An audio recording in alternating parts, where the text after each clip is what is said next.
evening to everyone, and thank you so much, IIT Mandi, especially thanks to Himraj and Arushi for helping me organize this event. And before we start, I want to wish everyone a happy Wildlife Week 2020.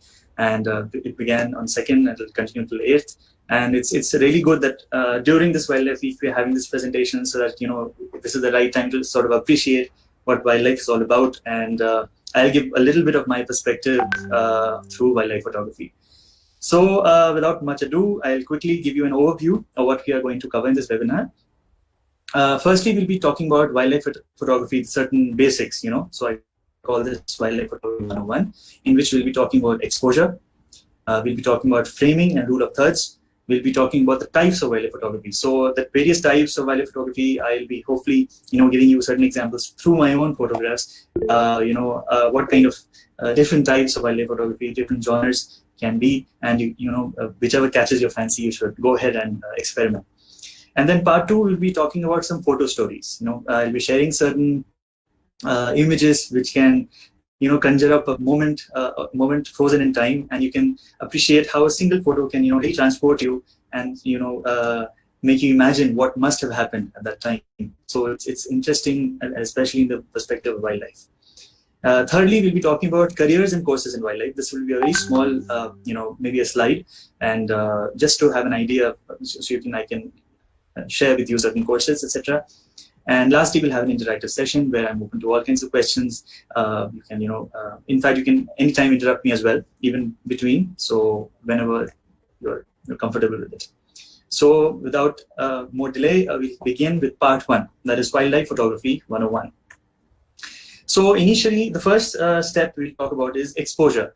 Now, exposure basically is to do with light. So as you know, that camera or photography, by its very definition, photography means writing the light or capturing light or understanding light. So exposure, there's something called the exposure trifecta, which I like to refer to it as, and that consists of 3 things. The first one is called aperture, which is the part of the camera which controls how much light enters into the camera. This might be quite basic for some people, but it's worth repeating, so bear with me. The aperture is measured in f-stops. It could be f1.4, f4, f8, etc. And as you can see, it's a fraction. So the larger the denominator, the smaller the number. So for example, f8 would mean it's a higher denominator and hence a lower number, which means the aperture is smaller. So the larger aperture you want, the smaller the denominator should be. So f1.4 would probably be the largest aperture available in a given camera, and the numbers as a denominator increases. So let's say f16, it becomes smaller. The second part of this exposure trifecta is the shutter speed, which basically controls how how long light enters into the camera. So it's measured in time, and therefore it's measured. For example, you have 1/200th of a second, 1 second, 2 seconds, 1,000th of a second, etc. You can have the units of time can be divided, and you can have very little durations, let's say about 1/6400th of a second, or of that tune, which can be helpful in capturing very fast moving objects. Say for example, hummingbird wings. The third part of the trifecta is called the ISO, and the ISO basically controls the sensitivity to light, and this is measured in values which range from 100 to 10,000 and beyond. So basically, this controls in situations where you have low light, for example, you would want to have an ISO which is higher. So that way the camera's sensor will become more sensitive and will allow more light to enter into the sensor. So these are the basics, but what do we do beyond this? All the 3 elements which we just talked about in exposure have something beyond light, and that is aperture is also related with the depth of field. So just the amount of light is one thing. Well, of course, that's happening. The other thing is the depth of field. And you might have noticed many photographs which have a nice background, which is totally blurred. And you're able to see the subject, which is very clear, which pops up because of the blurred background. So that means it's a shallow depth of field. Depth of field basically measures how much focus, how much of the area of the subject is focused. And if you go for a farther or a deeper depth of field, well, that means more of the background becomes visible. In fact, more of the foreground becomes visible as well. So what is to be noted is that when you increase the depth of field, both the foreground and the background increases, and vice versa when you decrease the depth of field. So that is related to the aperture. The second is shutter speed. Now, beyond just the time or duration, it is related with motion blur. So this is the practical part of it. When you want something which is fast moving and you want a blur of that motion to exist, then you choose a shutter speed which is slower. So then you would have a nice little blurring effect. For example, a car speeding through the highway, for example, or a bird which is very fast moving. And if you have a motion blur, then you can actually see the trail of movement of that particular object. And yet, if you want a very crisp photo with every single detail possible and visible, well, then you would choose a very high shutter speed. And the third is ISO, again, which is related with the noise of an image. So this, of course, is something which you want to reduce. And noise increases as the sensitivity increases. So that means when you have a low light condition and ISO is increased, you would automatically have a little bit more noise. Now, mind you, noise is very different from pixelation. Now, pixelation is something to do with number of pixels, and if the more you zoom in, you'll see that the photo is getting having these blocks of pixels which are nothing but pictured elements. But ISO is something to do with color. It has these reddish, orangish noise, which when you zoom in, will be more apparent. So the idea is the ISO should be in balance, which means that if you have a low light condition, you shouldn't increase so much that the noise increases, yet it shouldn't be so low that the photo is underexposed. So in a sense, once you have a balance of aperture, shutter speed, and ISO, you have a properly exposed photo. And that's what helps in conveying a great, artistically looking, aesthetically pleasing photograph. So for example, this photo, this is something called the black-bellied tern, and this is a rare endangered bird. This was captured in Chambal. Now this was a very cloudy day, and you can see that the eyes are not very lit properly, so you can understand that the sun was behind the clouds. So hence I had to increase the aperture as much as possible. So that gave me two advantages. One, I could properly expose this photo. You can see that the wings and the pattern on the wings are very clearly visible. At the same time, it has a very nice shallow depth of field. So there's a completely green background which is totally frozen, and there's no distraction, and the photo, the object or the bird rather, pops up. So that's an example of proper exposure. And this is another example. This is the Dalmatian pelican, again an endangered bird, and this was captured in Nalsovur, Gujarat. But the contrary to the photo which we just saw, this day was entirely sunny. In fact, this was noon. So you can imagine that had I increased the aperture to the maximum, then the photo would have been overexposed, and the whites and the grays and the pattern of the wings wouldn't have been so clear. So what I had to do is I had to reduce the aperture, and when I did, obviously the background became a little more clearer. You can see the reeds and the vegetation in the background a little more obvious than the other one, the photo which we just saw. So that is because the depth of field has now increased. It's deeper because of the aperture being lesser. But that's how it is. You have to adjust. But also at the same time, I would really like you to notice the water droplets on the left side. Now, this was a very fast shutter speed. It was 1/6400th of a second. So because of that, individual droplets have been captured, and they sort of add to the drama in this photo. So this is an example of how exposure, all the three factors need to be balanced.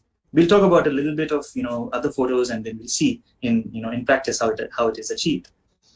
But moving on to something a little less technical from the exposure, and that is called framing and rule of thirds. Now, why do I call the other part technical? Well, because there are three essential features of a camera. They are sort of the camera mechanics. The exposure, the aperture, and the ISO are physical parts, because the aperture is actually the physical hole which is controlling the amount of light, and the sensor, which we talked about, the ISO, is the actual sensor of the camera. So they are physical parts of the camera. Whereas framing and rule of thirds is more the aesthetic side. This is something which is entirely in your hands. You have the freedom to sort of make a photo look the way you want it to, and that's why this is a non-technical part of it. So moving on, we'll talk about what rule of thirds is. So rule of thirds essentially is when you take a picture or the frame of the photo, you divide it into 2 horizontal and 2 vertical lines, which means that there are 9 equal parts. And this is how it looks like. So you can see that there are 2 horizontal and 2 vertical lines, and the take a photo, there's a little part of the photo which is more attractive or more relevant to you than the other part. So for example, if you're capturing a photo of a tiger, maybe the eye of the tiger, if it's a close-up, or if you are capturing the same tiger in a forest but from much further away, then the entire tiger itself becomes a point of interest. So our idea for the rule of thirds is basically that whatever the point of interest of the image is, that should lie in one of these 4 intersecting points, the ones which are highlighted in blue. That is the first part. But the second part of the rule of thirds states that the horizon of the image should lie on the horizontal lines, one of the two, which is these two lines which are highlighted in blue. So what this means is that, for example, you were about to take a photo at a beach, and where the beach is, you have half the sky and half land. And what normally a person would do is that he would try to capture a photo in which you have half of the sky and half of the land. But that is incorrect as per the rule of thirds. You should move the camera either a little bit up or down so that the horizon, the line dividing the land, the sky and the land, should fall either on the top part or the bottom one. And this is again relevant in wildlife photography as well. We'll look at that through some examples. So the rule of thirds is valid for both portrait as well as landscape framing. And you should always leave some space for the subject to interact with the habitat. What I mean is, if there's a temptation, if you're very close to the subject, let's say a bird is extremely close to you and you're lucky, or let's say an elephant moves extremely close to you and you can get a close-up shot. Well, that's great. Close-ups might be very impressive. But as much as possible, you should try to leave a little bit of space, either on the left or on the right of the subject, so it's a little asymmetrical. It shouldn't be bang on the center, which is obvious from the rule of thirds. At the same time, there should be some space left, and this space is called the negative space. So there should be enough negative space for the subject to seemingly interact in that photograph. It gives a little, dynamism to the photo. We'll again look at some examples. So this is a good example. It's a typical good book example with following all the rules. And this beautiful bird is called the Oriental dwarf kingfisher. And as you can see, the colors run riot. It's like a color bomb. And this is found in Western Ghats. In fact, it's also found in Northeast during migration times. And the ODKF, as the photographers lovingly refer to it, is a favorite amongst wildlife photographers for obvious reasons. So this photo will tell you how the rule of thirds and the horizontal lines, etc., are being followed, like this. So as you can see, the point of interest is the insect and the eye of the bird. That's what I really wanted to focus on. So that is lying around that point of intersection, right? At the same time, the twig on which the bird is perched is lying on the horizontal line. So this is sort of dividing the photo by 2/3, 1/3 ratio. That is exactly what the rule of thirds is. Also, you'll notice on the right side of the bird, there's enough space. So the bird is not at the center, it's slightly on the left, and that gives a little bit of breathing space for the bird. So, it looks as if the bird might just fly into that space. So that is kind of the structure of the rule of thirds. Here's another example. This is a black buck from the outskirts of Nashik. And as you can see, again, it is following the rule of thirds. The point of interest, again, is the head of the animal, which is sort of around the point of intersection. And at the same time, you can see the beautiful landscape, the slight scrub area, and the point where it is ending and where those trees are beginning, that forms a horizon for this photo. So one could argue, of course, that there's a line behind it, but I chose this as the immediate horizon. So that is entirely subjective, and this sort of gives a 2/3, 1/3 ratio to this photo as well.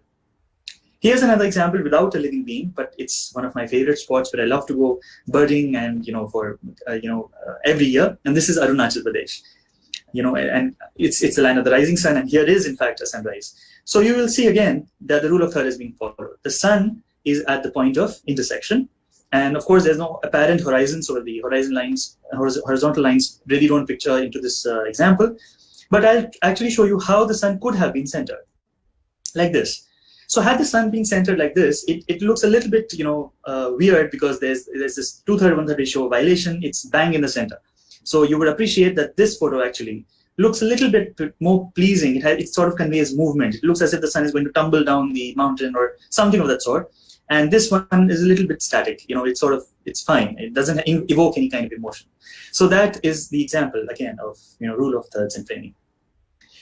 And here's another example how the rule of thirds is actually broken. So this is also important to understand. This is actually from the foothills of not the foothills, the peaks of Shimla, and this is the red-billed blue magpie. It's a common bird. In fact, once you're back from your holidays or whatever you call this, lockdown, if you go back to IIT Mandi, and you'll probably be able to see this bird flying around. It's beautiful, amazing sight to see. But as you can see, it has a very long tail. And I didn't want the tail to be sort of, not in the frame or focusing in such a way where there's a lot of space so that you get distracted. I wanted the entire photo to have the head to the tail. The entire bird should fit in the photo. It's a very tight frame. And obviously, the rule of thirds is gone for a toss here. You can't see any obvious, points of interest lying on the intersection. And there's no horizontal. In fact, the the tail itself could have formed a horizontal line, but it's not. It's right in the center. So this is an example of how the rule of thirds can be broken, should be broken. And whenever it catches your fancy, when you feel that there's some image which you want to convey through, then this is an example. Also, you would notice on the left side there's a little bit of foliage, and that's sort of my signature style. I like to evoke a little bit of greenery or some kind of habitat, piece of habitat, either in the foreground or the background. So as if it looks as if you're hiding and taking a photo, and the bird is in its natural element. So that's one example of framing. And here's an example of a portrait style frame. So the others were landscape. And this is, of course, the purple sunbird, again, a very common bird. And this was in Jaisalmer, Rajasthan.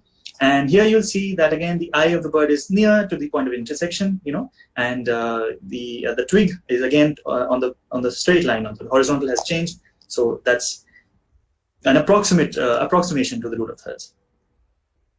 So that sort of concludes our techniques, the basic techniques which we follow, the exposure, and the rule of thirds. And now we'll move on to types of photography. What kinds of photographs can we create using these techniques or using our own, style or signature style. And here, this is the list which I've sort of compiled. But mind you, this list is not exhaustive. It's not, rule bound. It's entirely made from my experience and, after seeing and reading about other photographers. So the first three categories, that is the night, macro, and the backlit photography, they are the technique-based photographies. That is that they are using a special kind of technique, which is what makes them different. The next two, conservation and experimental photography, are theme-based because there's a particular theme associated with it. And the last two, that is landscape and portrait, these are sort of frame-based. So you can have a landscape photography or a portrait, as we just saw. And now we'll see some examples through some photographs which I've clicked, and hopefully I'll be able to convey better what these types of photographies are. So we'll first talk about night photography. And here's an example. Night photography, as you can see, employs, the techniques of photographing a subject at night or at low light. And it becomes a challenge because, well, in the absence of light, how do you capture a photo? Or how do you, get a sufficiently exposed photograph? So this is an example of the great-eared nightjar. So it's a nocturnal bird. It is not exactly an owl, but it's related to the family of owls. And it's one of the largest nightjars found in Asia. And this was in Thattikad, Kerala.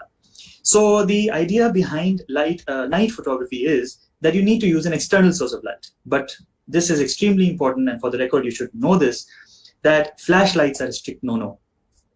Because these flashlights can lead to certain bursts of light, and that can temporarily blind these creatures who are accustomed to dark light. And then that could lead them to actually have problems in hiding from, let's say, potential predators, or in foraging food. So both ways, it's a little difficult, to sort of let that creature be. So that is one thing, that the flashlight should never be used from your cameras. The second choice is using a torch, right? But the point is that should have as low wattage as possible. So that's one thing. And the third thing is that never should you shine this torch directly into the eyes of the bird or the animal, whatever you're trying to photograph, for the same reason which I just said, that it might lead to temporary or even permanent blindness in some cases. So the idea is here that if you look slightly to the right side of the photo, then you'll see more illumination there, which means that I've deliberately focused light on the right side. That serves me two purposes. One, of course, is that I'm saving the creature from extra light so it doesn't get flustered or irritated by light. The second reason, and more utilitarian, I would say, is that this light actually is more diffuse. It would give a perfect amount of light so that the colors of the bird is more visible. It doesn't stand to be overexposed, because that's a challenge. If you shine the light directly on the subject, then the bird will be so overexposed that you will miss out these colors. You can see there are very different shades of grays and browns and yellows, which normally would have missed had I shown the light directly on the subject, of course, disturbing the bird as well. And here's another example. This is the Golden Recall. And this was in Nandur, Madhyameshwar, Maharashtra. So as you can see, it's a very thrilling photo. And this was the first time I saw Recall live, right in front of me. And we were, doing a night birding, trying to capture some photos in the night for birds, nocturnal birds like owls, etc. And then we heard this rustling sound, and this very feisty-looking jackal just stepped in and sort of looked at us in the camera, and then stepped back and walked away. So the idea again is that the light is on the left. If you see the bush behind on the left side of the jackal is what is actually more illuminated than the jackal itself. So this is an example again to show that during night photography, you should avoid shining light directly on the jackal. Rather on the left would be better, because now you can see the golden color of the jackal. There's even a slight pink color of the ears. These colors would have been difficult to achieve had we shown the light directly on its face, because then it would have been all whitish and the colors would have been lost. So it becomes undersaturated, overexposed, and that's how a photo gets spoiled. Besides, of course, disturbing the subject. That is, of course, prime importance. Again, to bring to your attention, there's a slight foliage on the right side, which is again, my signature style. How a little bit of bushes should always be there to, give that element of mystery and of the natural element. So moving on to the second type of macro photography. Macro photography, of course, is photographs which seek to inspire the unseen. You have insects, you have small flowers, microflora, you have microfauna, little creatures which are not visible in day-to-day lives. And when you zoom them, you get some very interesting results. You really, because the structures of insects are so diverse and the colors might really blow your mind off. And here's an example of macro photography. This is a very common dragonfly. It's called the common picture wing or the variegated flutterer. And as you can see that it has this amazing stained glass rendering on its wings. There's bluish, there's yellows and browns. The combination itself is very unique. And this was, in Navi Mumbai. And you can see that actually what happened was it was raining, and it was flying around. The flutterer was flying around here and there, unsettled by the raindrops. Suddenly the rain stopped and it paused, and immediately then the sun shone. So it was drying its wings, resting, and the sun shone. So the reason, because of those yellow veinlets lighting up so well, is because of the sun. So the idea of macro is these kind of details you normally miss in day-to-day lives, and that's how that's what macro photography seeks to attain. To expose those details which are not usually visible. And of course, this was taken by my mobile phone. So you can imagine what kind of photography we can do using just our phones. And it's all in your backyard. If you decide just tomorrow, you can do this, get out in the morning, you can capture some butterflies or beetles or dragonflies, probably in the dusk or in the morning. And if you're back to the campus, you will have several examples of these insects all around. So you can start off with mobile photography and then graduate later to macro lens. Then you have the next type of photography, which is the backlit photography. And backlit photography, this technique is very unusual, because why? Normally what we expect in photographs is we want the light falling directly on the subject. It should light up properly, there should be proper exposure, color shouldn't be hidden from view, etc. But backlit photography is something different. It wants that the source of light should be behind the subject. And this achieves very interesting result. Now you just imagine, let's say, a lion-tailed macaque, which is, a primate which is found in the Western Ghats. And what do you do? Well, there's a sun behind it, and this is a very furry animal. So just imagine golden light shining behind the animal. You will probably not be able to see its eyes or its face or its details of its body, etc. But the outline, the silhouette would be very visible. And you have these amazing golden lit up furry parts of its head, of its tail, etc. You can imagine a very impressive photo can be created. I unfortunately don't have such a photograph. It's my dream to capture one of them. But I do have an example here. This is the blue bottle butterfly. It's a very common butterfly again. And as you can see, the shadow of the butterfly is lying towards me, towards the viewers. That means the sun is behind the butterfly. So essentially, this is an example of backlit photography. You can see that the sun is behind, and those translucent wings have lit up in a very different turquoise color. Had this been taken, with the usual sun lighting the butterfly, how traditionally it would have been a striking blue color nonetheless, but this kind of, exposure, this kind of translucence wouldn't have been achieved. So this is an example of, backlit photography. Moving on, we have the next, which is the conservation photography, or this is a theme-based photography. And this, I need to take a minute to explain the importance of conservation photography. Well, wildlife photography, of course, is a broad term. You might do it for pleasure, you might do it for joy, you might do it for, you might be a professional, or this is something which gives you a therapeutic kind of, stress buster. But I feel that the single most important factor for a wildlife photographer is this, conservation photography. Why? Because this gives you a bigger purpose than what we normally would achieve from wildlife photography. Why? It brings those issues to the fore, to all the stakeholders concerned. What kind of dangers, what kind of risks is wildlife facing because of man-made, environments or because of man-induced activities which might prove risky for them.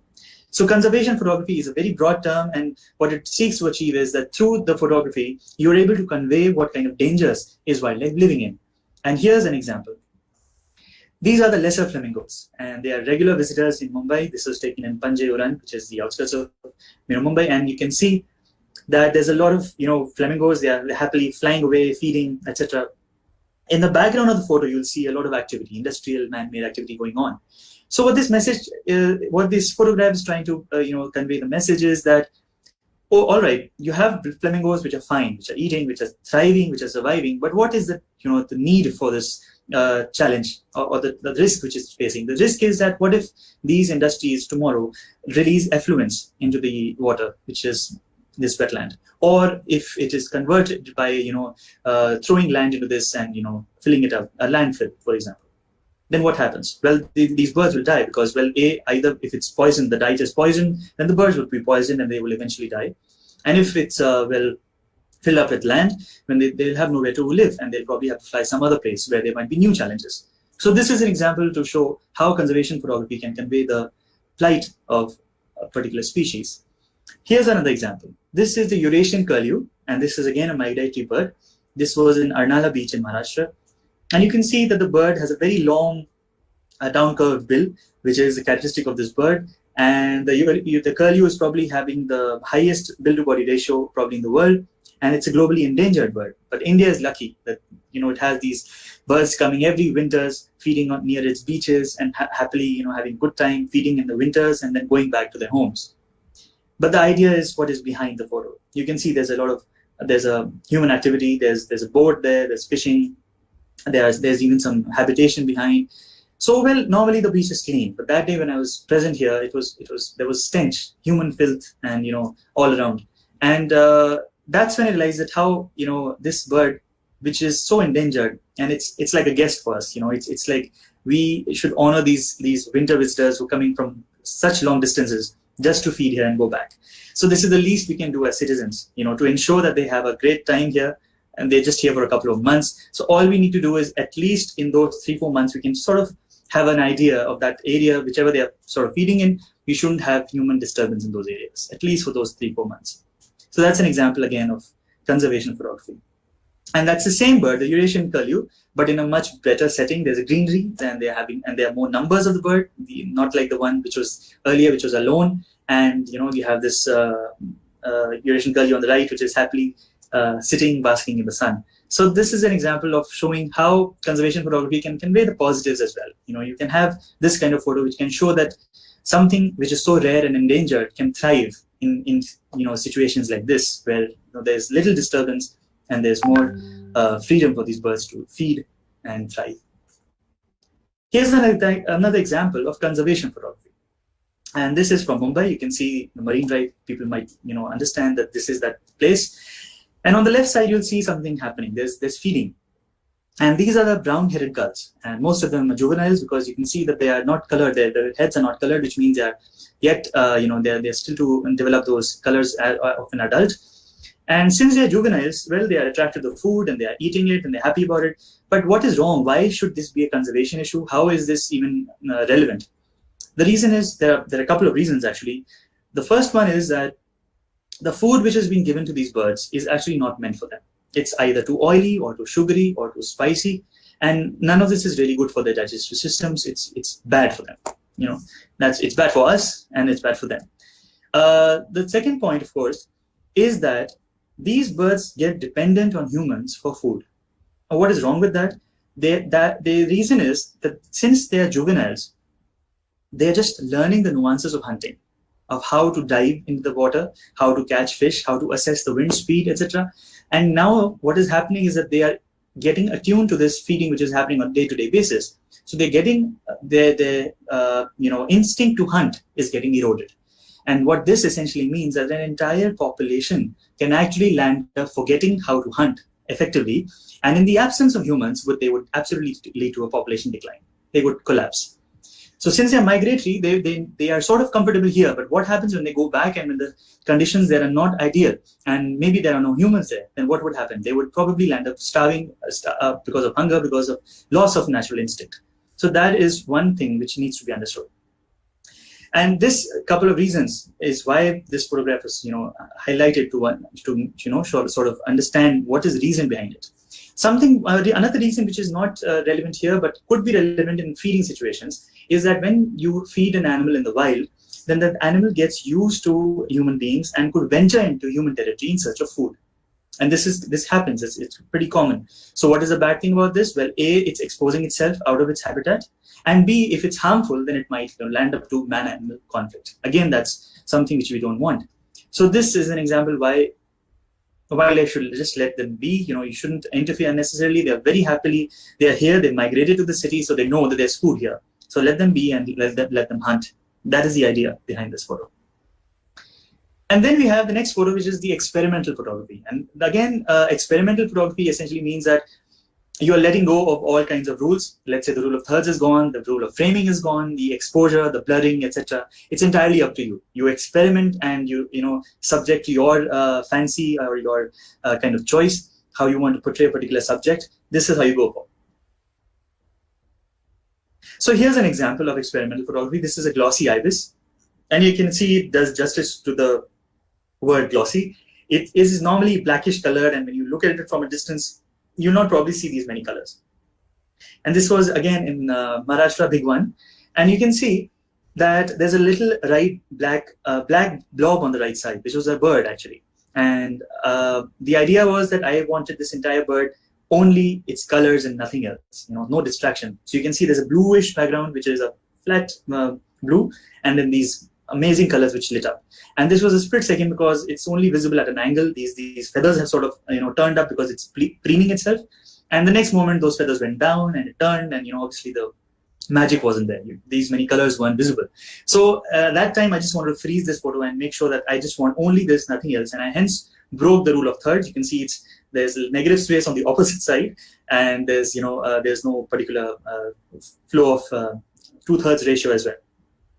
And here's another example of the same bird, but in a very different setting. There are two males which are probably fighting over territory. And here is where you'll see the motion blur I was talking about. The wings are not clear, they're not crisp. And that's intentional because I didn't want it to be a sort of very, good book kind of photo. I wanted this to be a disturbance, a side of dynamism into the photo. But at the same time, I didn't want these water droplets to be lost. You can see these golden drops lighting up in the, around them. And they were just, sort of in the water, and they came back on land, so they were a little wet, and then they decided to fight. So here, the shutter speed is, it is sort of midway. It's not too less, because if it's too less, then even the droplets would have blurred, and it would have been a different kind of photo, maybe not so, dynamic. The other one would have been, if the shutter speed would have been too high, well, then the wings would have been very sharp. I didn't want that, so I wanted a little of dynamism, motion blur to these wings. So this is an example of experimental photography when, you can choose, depending on you, what kind of photo you want. And I remember distinctly that when I was waiting to capture this moment, I knew that they were going to fight because they were,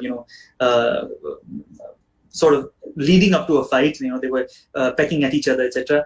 And I knew that this could lead to something bigger. So I quickly, tweaked with my settings and chose this way, and thankfully it turned out fine. Here's another example of experimental photography, and this, of course, is a beautiful bird called the Malabar grey hornbill. It's a common bird, and it's endemic to Western Ghats. And you can see it's hidden from you, totally immersed in the fig fruits right now. And the reason again is that it's bang in the center. There's no rule of thirds being followed, and ideally you would have wanted the bird in such a way that the entire background is blurred, etc. But I didn't want it. I wanted it in such a way that it sort of merges, hides into the background and gets lost in what it's doing. So through the imagination of what you want to convey, this is one example to show that, experimental photography is entirely your canvas. You can paint the photo in the way you want. And I still remember the joyous moment when the bird was totally alone and happily feeding away. Although there were other birds around, but this one, chose to be alone and sort of wanted to have time to itself. So this is an example of experimental. And then you have landscape photography, which is a frame-based photography, which is landscape like this. And this, of course, is the great Indian buster, the GIB. And I need to spend a little bit of time on this because GIB is one of the most endangered creatures of India. There are about 100 to 200 of them left. They're found in, largely in Rajasthan. There's something called the GIB Arc, which is around the Desert National Park. Some of it, of course, falls in the park itself, but a lot of it is outside the park.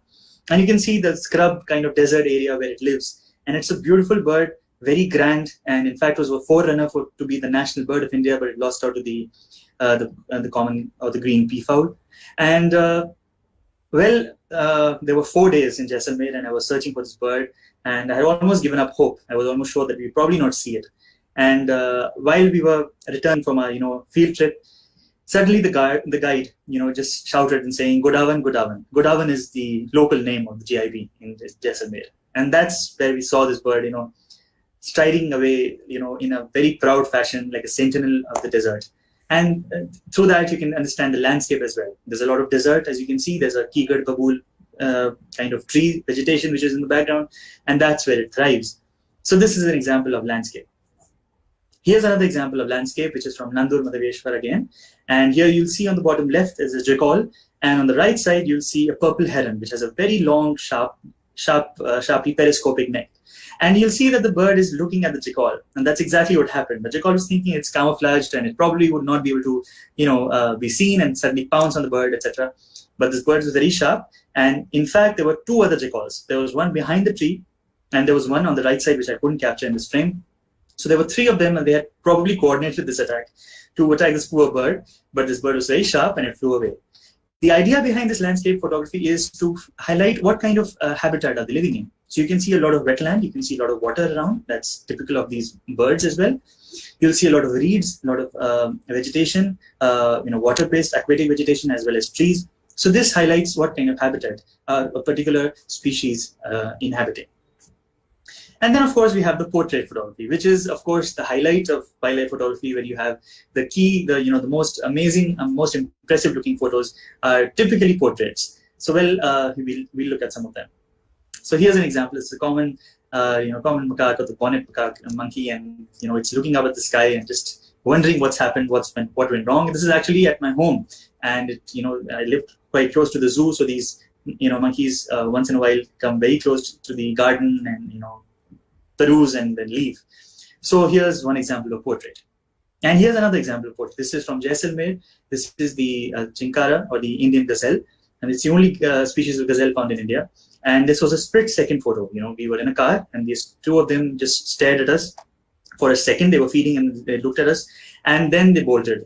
So it is in that second I had to quickly frame the photo in such a way that I wanted this, double-headed kind of thing. It looked as if it's an animal with 2 heads, and that was achieved by by sheer luck, but a little bit of timing, and they obliged. Thankfully, they were there for more than a second or 2, so I could take this photo. And this is an example of an endemic bird. This is the crimson-backed sunbird, which is again found only in the Western Ghats, nowhere else in the country, in fact, nowhere else in the world. And you can see the myriad colors from turquoise to gray to black to crimson to brown to yellow to lime to maroon, and the list is endless. And this amazing bird was high up in the trees. It was very difficult to capture it, particularly because it's very skittish. It's a very tiny bird, like most sunbirds are. And this was a split second when it jumped up into the sun, and it looked at me and then went back again. And that was a second when I could capture this portrait of this amazing, adorable looking bird. And here, speaking of adorable, we have the other, if you might put it that way. Although we'll talk about vultures a little bit. This, of course, is again in Jaisalmer, Rajasthan, and again an example of portrait where you have an animated kind of photo when you have action frozen, in time. So a portrait may not necessarily be static; it could be a dynamic photo like this as well. And the reason why I mentioned vultures is because many of you might know that, in fact, some of you may not even have seen vultures. Whereas if you ask your parents, they would probably tell you that, yeah, we used to see them in our childhood. So what happened in the 1990s is that there was something called the vulture crisis. And this is prevalent in the entire Southeast Asian countries, including India, of course. And what happened was we lost nearly about 99% of vultures. They used to be numbering in millions, and they were reduced to mere thousands. And what had happened, after a lot of research went into it, and people were not able to understand why it's happening, but then ultimately something happened, and they found out that it was because of a drug called diclofenac. And diclofenac is a painkiller given to cattle, to bovines. And of course, when the bovines used to die, the vultures used to feed on them, and they used to ingest this medicine. And this medicine proved fatal for them. They would die almost instantly. Well, not exactly instantly, but fast enough. And that led to an entire population being wiped out over a number of years. Thankfully, we are able to ban the drug now. But the downside to this is that that vultures are scavengers, which means that they finish off the dead bodies, etc., and they are the last part of the food chain. And because of their absence, someone else took their role, and that is feral dogs. Feral dogs have increased, as you know, and they are posing a challenge across the world, and in fact, particularly to India, to humans as well as to wildlife, especially wildlife which is endemic and is not able to protect itself, and that's why it becomes a challenge to conserve these birds. So what has happened is that now that the role has been taken by the dogs are not able to effectively finish off these dead bodies. And why is that a problem? Well, if the dead bodies aren't finished off completely, they are breeding grounds for all kinds of diseases. Microorganisms can thrive and evolve and turn into things like swine flu and avian flu and God knows what kinds of flus are awaiting for us. And one of the major reasons is that you don't have an effective disposal mechanism built, and it has been destroyed.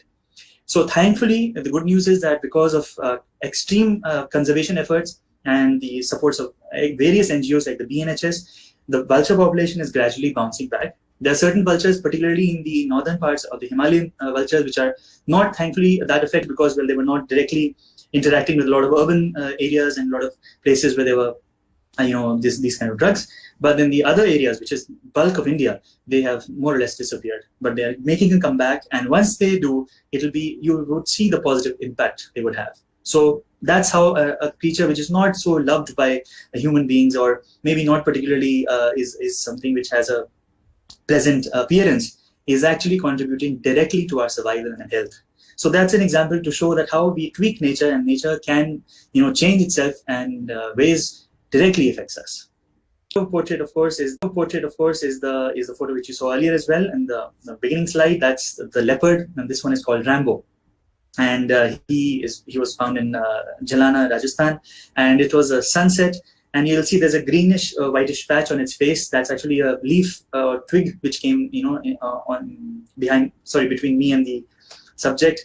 And I didn't have the time to sort of shift and make sure that I get it out of the frame, but I didn't mind because I wanted that look, the look when it's looking directly into the camera, bang on, fearlessly staring at you brazenly. And the kind of orangish colors made it for an amazing photo. And I had an amazing time, framing this photo and being in the moment to see this leopard, this beautiful, majestic creature looking at us. So that's an example of portrait again. So that sort of concludes our bulk of the presentation. And now we'll talk a little bit about photo stories. And the first one is called the family. So here, this is a very odd-looking bird called the Indian thickening, and this is typically found near, reeds and riverbeds.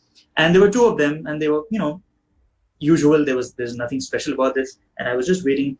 But because there were two of them, I felt that there could be something beyond just two. And sure enough, after a couple of minutes, this is what I managed to capture. A little small chick. This is a complete family portrait, mom, dad, and child. And the amazing part is, of course, that these birds were looking at me, staring at me till I was there, very protectively, very aggressively looking that, the moment I sort of made one step forward or something, they would, have to plan what to do to save their kid. And the kid, of course, was oblivious. It had no fear at all. It was bumbling around here and there and feeding. But that's one example to show how, photo stories can actually convey the kind of emotions which human parents would also exhibit. So that's one example of a photo story. And the second was called The Uninvited Guest. And this was in Karnataka, Nagarhole. And as you can see, these are the spotted deer or the cheetal, and they were feeding very happily. And we were there for some seconds, taking the pictures, etc. And suddenly they just looked at us, and they paused, they looked at us, and they ran. They bolted, and they were just gone, absolutely gone within seconds. And we were wondering what had happened, because we had an idea what could have happened, and we were waiting. And sure enough, this is what happened. My first tiger sighting, this is actually a tigress, and she just came out like a flow of lava, this amazing golden orange, beautiful color. And you can see these amazing green kind of foliage, which obviously, as you know now, know by now, that I really love to picture. And this is how this tiger just approached, and it had a short rendezvous with us. It looked at us, and my hands were trembling, so you can see that the photo is actually blurred. This was one of my early times, and I just started photography, and this is exactly what had happened. My hands are trembling, and I couldn't get a very sharp photo, but that is exactly what happened. The uninvited guest. The third one is called Mother's Love, and here we'll see this bird called the lesser whistling duck. This is in Kanpur, very close to my home. There's a beautiful wetland near the Ganga River, and you'll see this beautiful bird with these amazing looking, 7, I think I can count 7 chicks following her very obediently in a single straight file, learning how to swim, to eat. And what happened next was that these 2 strangers, which are the purple swamp hens, they just popped up, and the kids were afraid, so they turned back quickly and they were rushing towards her, the mom. And you can see how mom is so angry, has those beaks open, the bill open. Of course, I don't have sound here. I couldn't have recorded the video because I was halfway down into the marsh. I was wet. My trousers had gone, and I was, in the water at that time. But this moment was so beautiful. I was so lucky to capture this, and you can see the anger, the kind of protectiveness in the mama duck's face. So that's again a photo story. How this emotion of animals is not very different from what we exhibit. And now we come to the most my favorite bird, which is the lesser florican.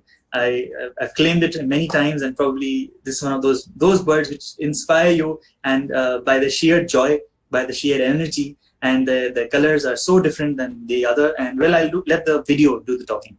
So here is the lesser florican. There, did you see it jumping up and down?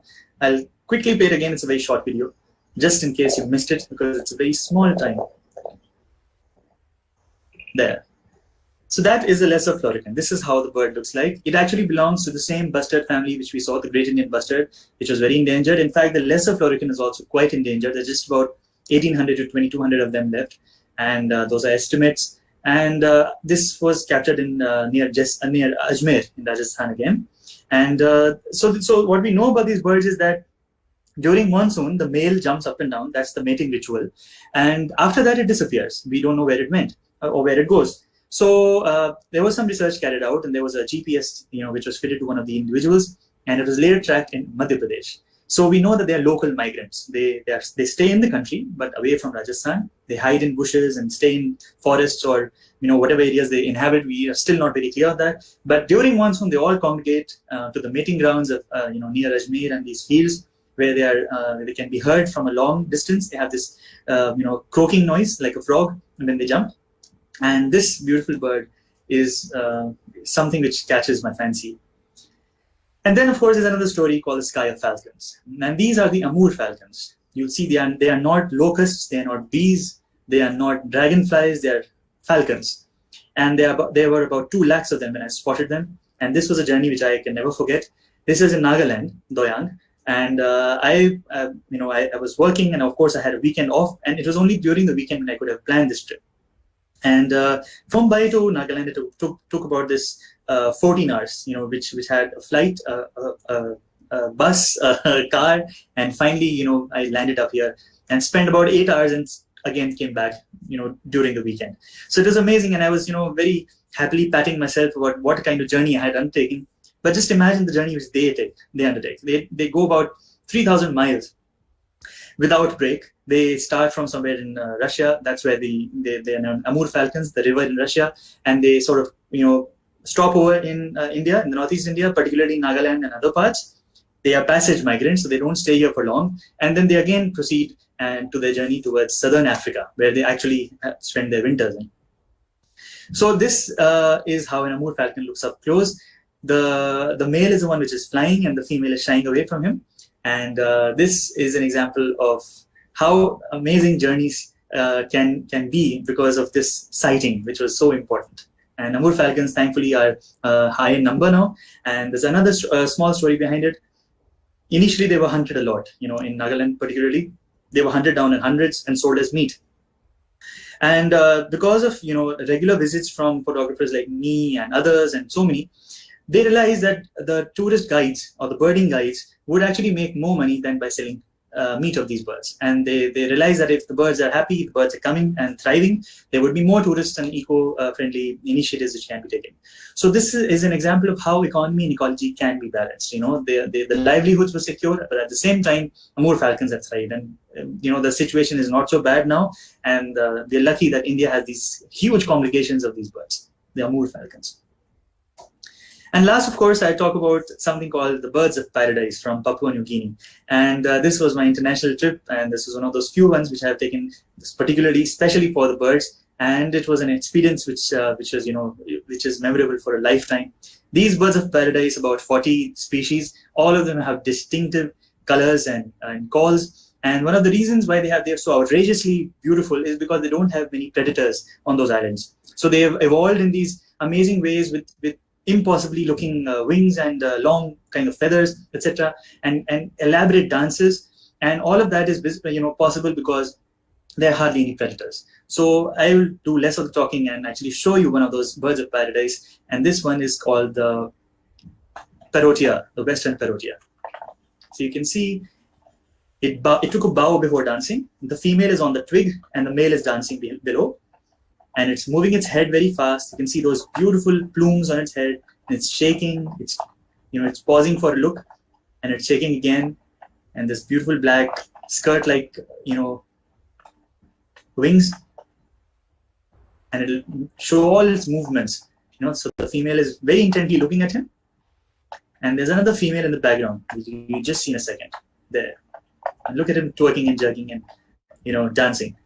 And the female is very interested. It's fluttering its wings, which means it's responsive. And the male is altogether, very eager for this.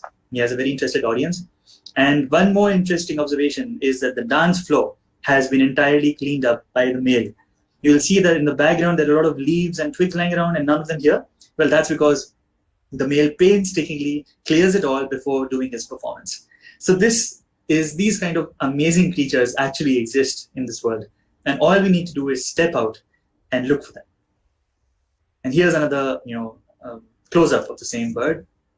The western parotia has this alien, ghostly-looking appearance with startling blue eye. So we'll start with an interactive session now, and you can reach me at my Insta, my Facebook, and Gmail for whatever doubts you have. And there's just one thing particularly which I want to give a message to all the people, particularly from IIT Mandi and all the students who are there, that whenever you get the chance, please do pick up a camera or your binoculars or whatever, or just go into the wild. There's a lot of natural beauty, particularly near the IIT Mandi. You can just step out, make a group of 2 or 3, and just go ahead and visit those places. Because only when you get in touch with nature would you understand what you're missing out on. Because we have our lives built around concrete walls, and more often than not, we are not able to appreciate what's happening around us. There's an entire wild world waiting for you, which is living, thriving, dying, irrespective of whether you go there or not. So there's very little time, and this short life, you should ensure that you spend some time with nature, and you will see that kind of therapeutic experience, that kind of otherworldly experience, you will probably never experience again. And even though they are very routine things which you'll see them eating or flying or mating, and they might look very routine, but it sort of makes your day when you look at that. So it's highly recommended that people do venture out, and you can reach me for any doubts which you have for photography as well. So I'm closing the presentation here. Thank you so much, the Photography and Movie Making Club, and IIT Mandi especially, and we'll take up questions now.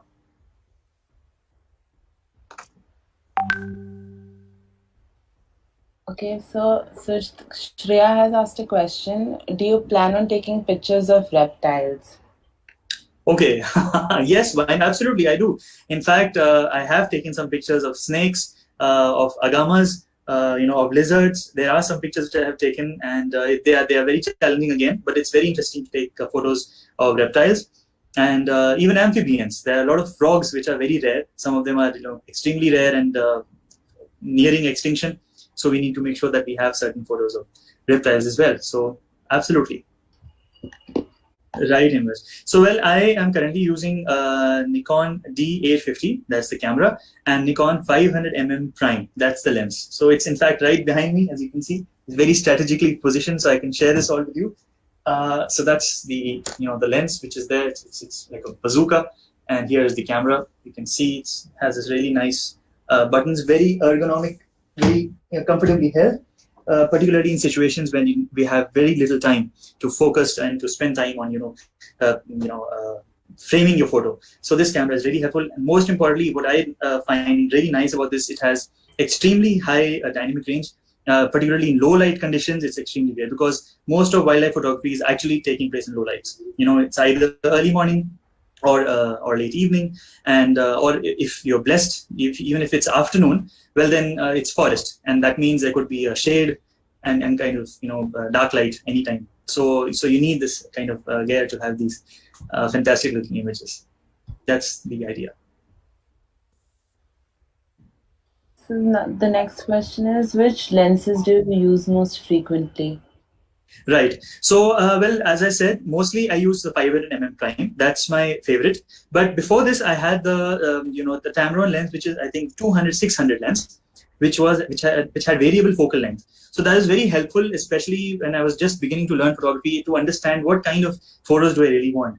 So the variable length photography, the lenses actually give you this flexibility to understand your subjects, and more importantly, for the same subjects, you can have different kind of frames. So if you want a very tight frame, do you want that bird to be entirely in the frame, or do you want a little bit of background if it's situated in a nice way? So with the limitation with the 500mm is this, that the focal length is fixed. So you have to move either towards it or behind the subject in order to change the focal length. But with the variable lengths, that's the advantage you have. Although the advantage with prime lens is the clarity and the kind of sharpness which is unparalleled. Okay, so the next question is by Vipul, and that is, how many of these photos that you showed were clicked on a phone? On a phone, right, Vipul. Vipul, I'm afraid there's only one photo, the one of the dragonfly. That is the only photo which I took on the phone, because typically most of these photos have been taken using the camera. And well, it's difficult capturing. In fact, the reason is because these birds are very shy. Most of them are very shy, and you can't really venture so close to them that you can get a clear shot using a mobile phone. Although I'm sure people might beg to differ.